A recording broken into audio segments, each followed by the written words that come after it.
নমস্কার বন্ধুরা, হাতে মেখে ঝিঙে পোস্ত রেসিপিটা বানিয়ে নিলাম। পুরো ভিডিওটা দেখবে আমি রেসিপিটা কিভাবে বানিয়েছি। রেসিপিটা দারুণ খেতে হয়েছে, একদম সহজ রেসিপি। ঝিঙেগুলি খোসা ছাড়িয়ে এরকম সাইজে কেটে নিয়েছি। ঝিঙেটা ভালো করে ধুয়ে নিয়েছি, অল্প লবণ মেখে রাখছি, এক্সট্রা জলটা বেরিয়ে যাবে। লবণটা মেখে কিছুক্ষণ সময় রেখে দিলাম। এখন মশলাগুলি পেস্ট করে নেব। কিছু সর্ষে নিয়ে নিলাম আর পরিমাণ মতো পোস্ত নিয়ে নেব।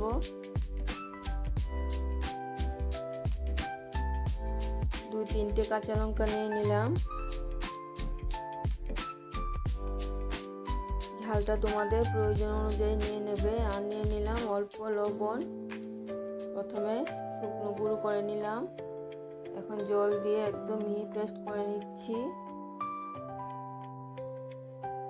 ভালো করে পেস্ট করে নিয়েছি। এখন কড়াই বসিয়ে দিয়েছি। কড়াইয়ের মধ্যে সামান্য সরিষার তেল দিয়ে দিলাম। তেলটা গরম হয়ে গেলে অল্প কালো জিরে আর একটা শুকনো লঙ্কা দিয়ে দিলাম। ফোড়নটা ভাজা হয়ে গেলে গ্যাসটা অফ করে দেব, কারণ আমি হাতে মেখে ঝিঙে পোস্ত বানাবো। ঝিঙে থেকে কিছুটা জল ছেড়ে দিয়েছে। এখন কড়াইয়ের মধ্যে ঝিঙেটা নিয়ে নিলাম। সর্ষে, কাঁচা লঙ্কা, পোস্ত বাটাটাও নিয়ে নিলাম। এখন নিয়ে নিলাম সামান্য হলুদ, অল্প পরিমাণে লবণ, কারণ পোস্ত বাটার মধ্যে লবণ দেওয়া আছে। কালারের জন্য কাশ্মীরি লাল লঙ্কার গুঁড়ো নিয়ে নিলাম।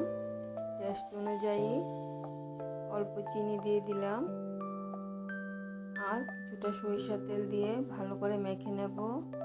মিক্সিটা ধুয়ে সামান্য জল দিয়ে দিলাম, ভালো করে মেখে নিচ্ছি।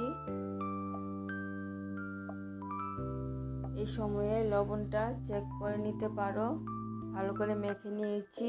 এখন গ্যাসটা অন করে দেব। একটা কাঁচা লঙ্কা চিড়ে দিয়ে দিলাম, কারণ ঝালটা আমি কমই দিচ্ছি। গ্যাসের আঁচটা লো টু মিডিয়ামে রেখে ঝিঙ্গেটা সিদ্ধ হওয়া পর্যন্ত আর জলটা শুকানো পর্যন্ত রান্না করে নেব।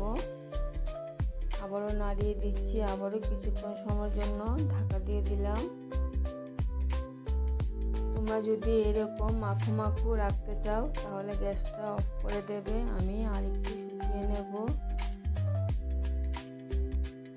হাতে মেখে ঝিঙে পোস্ত রেসিপি একদম কমপ্লিট হয়ে গেছে। রেসিপিটা অসাধারণ খেতে হয়েছে, তোমরা বানিয়ে খেয়ে দেখবে। আবার দেখা হচ্ছে পরের ভিডিওতে। সবাই ভালো থাকবে, সুস্থ থাকবে। ধন্যবাদ।